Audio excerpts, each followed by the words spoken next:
इस पे ये भी मसला है क्योंकि 15 दिन हम लोग शांति से बैठे हुए थे, तो तब भी पुलिस वाले आके परेशान कर रहे थे, धक्का मुक्की कर रहे थे। एक दिन तो मारे, लाठी वाठी लेके पानी वानी भी डरा के। अच्छा, जिस दिन इतना ठंडा लग रहा था उसमें पानी डाल दिया हम लोगों के देह पे। क्या हुआ सर? घर वाला भूखा रहेगा, बाहर रहेगा, पहले खाना तो मिलेगा। आप क्या नीतीश सरकार के नीति से संतुष्ट नहीं है? हाँ संतुष्ट है, संतुष्ट होते तो यहाँ बैठे रहते। क्या क्या मांग है आपकी? क्या डोमिसाइल नीति पर क्या आपका मांगना क्या यही है? है कि स्टूडेंट के प्रति कुछ सोचा जाए। हम माननीय मुख्यमंत्री जी से आग्रह अनुनय विनय करना चाहेंगे कि विद्यार्थियों की बात को सुनी जाए और विद्यार्थियों की जो वाजिब मांग है उसको मानी जाए। समर्थन हमारा यही है कि अगर इन बच्चों को भविष्य के साथ और शिक्षा के साथ खेला जा रहा है, जिस तरह से हमारी सरकार पहले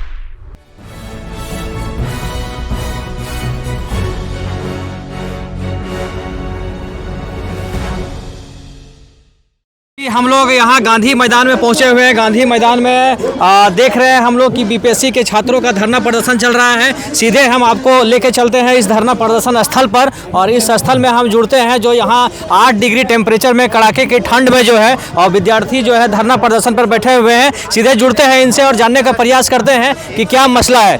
क्या नाम है सर आपका? मेरा नाम अमन कुमार है, हम समस्तीपुर से।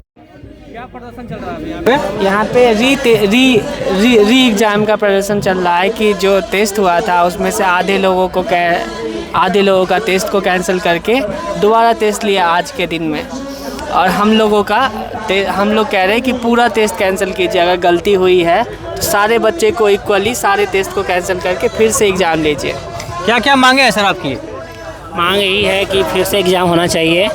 जो छात्र का एग्ज़ाम छूट गया है, जो नहीं दिए हैं, उनका एग्ज़ाम फिर से होना चाहिए। आप लोग पर लाठी भी चार्ज हुई थी क्या? वो तो हुआ तो वहाँ पे भी हुआ था, यहाँ पे भी हुआ था। जब से प्रशांत किशोर जी यहाँ आए हैं, जब से लाठीचार्ज नहीं हो रहा है। मतलब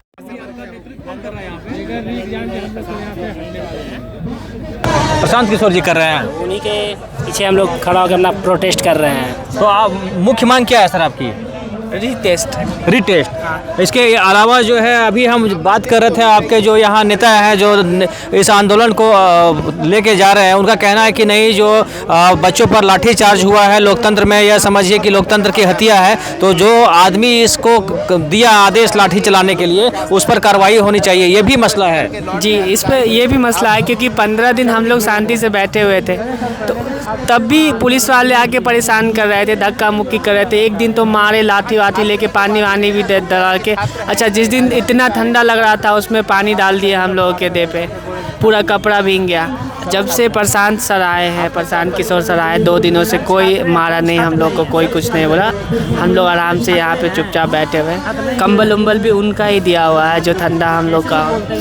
तो आप इस बार बीपीएससी का परीक्षा में शामिल हुए थे? हाँ। तो परीक्षा क्या कैंसिल हो गया या उसमें धांधली हुआ? हमारा परीक्षा हुआ था, लेकिन ये लोग क्या कर रहे हैं कि ये एक सेंटर का 18,000 बच्चा एक सेंटर में है, सबसे ज़्यादा बच्चा उसी सेंटर में है, उसका कैंसिल करके आज रीटेस्ट ले लिए। हम लोग कह रहे हैं कि जब आप ले ही रहे हैं रीटेस्ट, तो आप हम सब का भी फिर से लीजिए, क्योंकि आप उनको जो क्वेश्चन दिए हो उनका पैटर्न उनको मालूम चल जाएगा। पैटर्न तो मालूम चल ही गया होगा उनका। हो सकता है कि जो पेपर आया है थोड़ा टफ आ जाए, हो सकता है कि उससे इजी आ जाए। इजी आ जाए तो हमारा नुकसान हो जाएगा, तब आ जाए तो उनका नुकसान हो जाएगा। इक्वालिटी नहीं हुआ ना, इसलिए हम लोग चाह रहे हैं कि आप रीटेस्ट लीजिए, सारे लोग का, हम लोग का भी लीजिए एक बार। तो यहाँ ये डोमिसाइल का भी मसला है क्या? इस आंदोलन में आप डोमिसाइल को भी बताना चाह रहे हैं क्या? हाँ, क्योंकि देखिए अभी जो आज जो सेंटर में परीक्षा हुआ उसमें मैक्सिमम लोग जो थे यहाँ से ही गए हैं, वो सब यूपी के थे, उत्तर प्रदेश के लोग गए हैं। अभी हमारे बिहार में खुद ही बेरोजगार, हम लोग का खुद ही नौकरी नहीं है, कुछ नहीं मिल रहा है, और दूसरे स्टेट के लोग यहाँ पे आके नौकरी करेंगे। तो सर ये दोहरी नीति होता है। हम लोग देखते हैं कि जो भारत के राज्य है उसमें राज्य में सबसे ज़्यादा जो बिहार के बच्चे होते हैं दूसरे राज्यों में जाके नौकरी लेते हैं। तो यदि आप दूसरे राज्य में जाके नौकरी ले सकते हैं, तो क्या दूसरे राज्य के विद्यार्थी आपके राज्य में नौकरी नहीं ले सकते हैं? दूसरे राज्य में नौकरी, सरकारी नौकरी जाके नहीं लेते, हम लोग लेबर वाला नौकरी लेते हैं, जो सब छोड़ दिया रहता है वो जाके नौकरी लेते हैं। यहाँ सरकारी नौकरी ले रहे, कोई लेबर का काम कर रहा है यहाँ पे आके, पंजाब का, हरियाणा का, केरला का, तमिलनाडु का, कोई यहाँ पे लेबर का काम करने आता है? ऐसा नहीं सर, बहुत सारे बड़े ओहदे में मतलब ग्रेड ए ग्रेड बी के पोस्ट में भी बिहार के लोग जो है दूसरे राज्यों में जाके जॉब कर रहे हैं। इसका प्रमाण भी अभी हम दे सकते हैं। जैसा कि आपको हम बता दें कि झारखंड में पीजीटी की बहाली निकली हुई थी, उसमें से कम 40% जो जॉब है वो बिहार और यूपी के विद्यार्थियों को दिया गया है। तो ऐसे में यदि हम एक भारत श्रेष्ठ भारत की बात करते हैं तो उसमें कहाँ तक ये लाजमी है सर कि केवल एक ही स्टेट का विद्यार्थी केवल उसी स्टेट में जॉब करेगा, दूसरे विद्यार्थियों को मौका नहीं मिलेगा? हम ये कहाँ कह रहे हैं कि मौका, पहले आप हमको दीजिएगा, उसके बाद ना दूसरे। अच्छा, आप अपने घर को, आपके घर में कुछ खाना है ही नहीं, आप दूसरे को खाना कैसे खिलाइएगा? पहले आप अपने, हमको भी दे दीजिए, अगर आपको बचे तो देने को तैयार है, तो हम कहाँ जाएंगे? बाहर वाला खाना मिलेगा, वाह क्या हो सर? घर वाला भूखा रहेगा, बाहर वाला पहले खाना तो मिलेगा। आप क्या नीतीश सरकार के नीति से संतुष्ट नहीं है? हाँ संतुष्ट है, संतुष्ट होते तो यहाँ बैठे रहते। क्या मांग है आपकी? क्या डोमिसाइल नीति पर क्या आपका मांगना क्या यही है? है कि स्टूडेंट के प्रति कुछ सोचा जाए, कुछ सोचिएगा ना कि नहीं सोचेंगे। हम लोग 3 दिन से बैठे हुए हैं यहाँ पे, ठंड में बैठे हुए हैं। तो सरकार तो आज परीक्षा भी आयोजित कर दी सर। परीक्षा कोई दिया, कोई गया देने, कोई नहीं गया। वो परीक्षा का कोई यदि सरकार आपकी मांगे नहीं मानती है तो आपका आगे, मानने नहीं तो क्या आपका आगे रवैया क्या रहेगा? आप इस पर कैसे आगे देख रहे हैं इसको? रहेगा आमरण अनशन। अभी आंदोलन तेज होगा सर, तेज होगा, तेज होगा। भारतीय विदेश नीति है सर, राजेश मिश्रा जो यूपीएससी के टीचर हैं उनके द्वारा लिखी हुई ये पुस्तक है। भारतीय विदेश नीति पढ़ रहे हैं? Yes sir. तो अभी आज के थोड़ा सा हम इतर इसके हट के सवाल पूछते हैं कि विदेश नीति को, भारत की जो विदेश नीति है उसको कैसे देखते हैं? आज जो भारत के जो पड़ोसी राज्य हैं सबके साथ जो है जो संबंध है वो मधुर नहीं है, तो उसको यदि आपको उठाना है तो आप उसके कौन से ऐसे आयाम को स्थापित करेंगे जिससे स्थिति सामान्य हो सकती है? सर सबसे पहले तो हमारे जो पड़ोसी जो माने राज्य हैं, ठीक ना, जो पड़ोसी राज्य या देश के बारे में या राज्य के बारे में, पड़ोसी अगर देश के बारे में अगर पूछे तो हमारा जो लगभग सभी से स्थिति ठीक है, मैत्रीपूर्ण। नहीं सर, ठीक नहीं है। पाकिस्तान की बात करें, श्रीलंका की बात करें तो अभी बताते हैं। पाकिस्तान और श्रीलंका की बात करें तो हमारी स्थिति अभी सबसे अगर खराब है तो पाकिस्तान के साथ। श्रीलंका के साथ भी सर वैसा ही वैसी स्थिति अभी है। ठीक है, लेकिन माने उतना ज़्यादा माने तो हमसे सर मेरा सीधा सवाल था कि आप विदेश नीति को कैसे देखते हैं? भारत का विदेश नीति यदि हमारे पड़ोसी देशों के साथ यदि अच्छा स्थिति और अच्छा संबंध स्थापित करना है तो कौन से ऐसे काम जो हम कर सकते हैं जिससे हमारी स्थिति जो है बिल्कुल अनुकूल हो सकती है?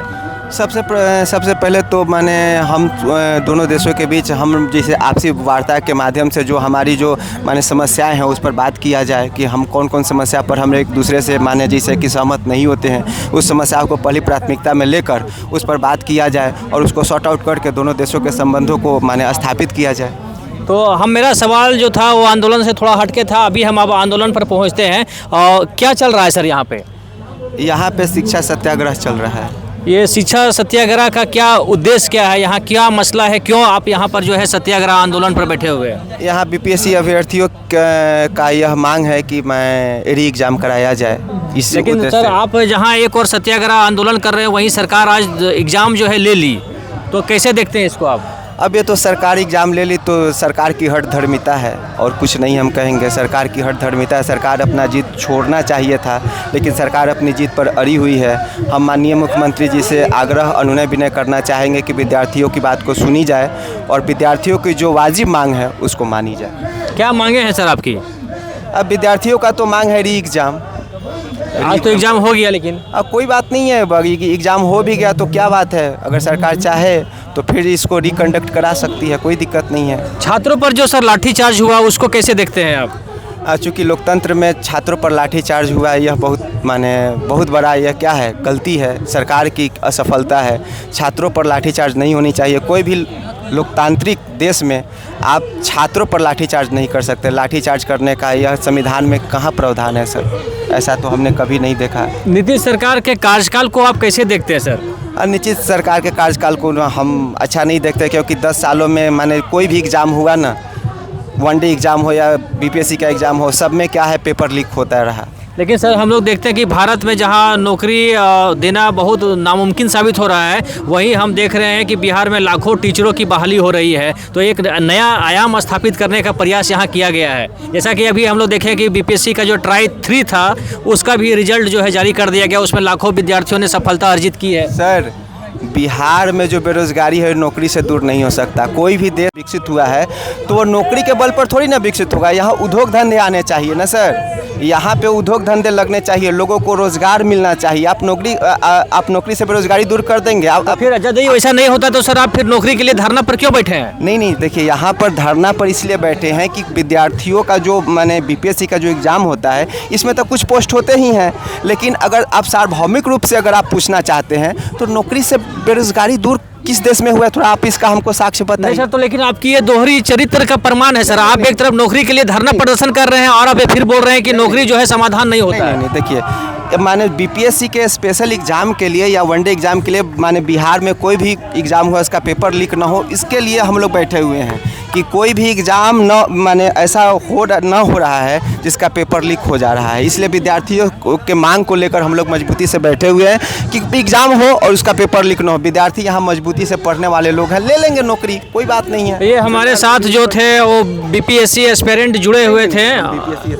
नहीं है? नहीं, हम बीपीएससी क्या करते हैं? हम एक शिक्षक हैं। एक शिक्षक है? हाँ, हम तो आप केवल धरना प्रदर्शन को समर्थन दे रहे हैं? हाँ, हम समर्थन देने आए हुए हैं। हम बच्चों को 15 सालों से फ्री टीचिंग कराते हैं, पढ़ाते हैं। क्या पढ़ाते हैं सर? हम मैथ पढ़ाते हैं। मैथ पढ़ाते हैं। और जैसा कि हम देख रहे हैं इस धरना प्रदर्शन में जो है समर्थन देने के लिए एक शिक्षक आए हुए हैं और बीपीएससी एस्पिरेंट है उनको अपना समर्थन दे रहे हैं। उनका मानना है कि जो वर्तमान नीतीश सरकार है वो काफ़ी भ्रष्ट है और शिक्षा और रोजगार के क्षेत्र में बिल्कुल ही सही ढंग से काम नहीं कर रही है, नाकाम है। तो इसके साथ अभी हम लोग जुड़े हुए थे, जान के अच्छा लगा और इनके साथ हमने बहुत लंबी बातचीत की और अपने जो उनका रुझान था और जो शिक्षा जगत में इनकी भूमिका थी उसके आधार पर इन्होंने हमारे सवालों का जवाब दिया। हमारे चैनल में जुड़ने के लिए बहुत बहुत धन्यवाद। Thank you sir. आज मेरा एग्ज़ाम था दानापुर में बीपीएससी का, लेकिन हमने इस बीपीएससी एग्ज़ाम का बायकॉट किया है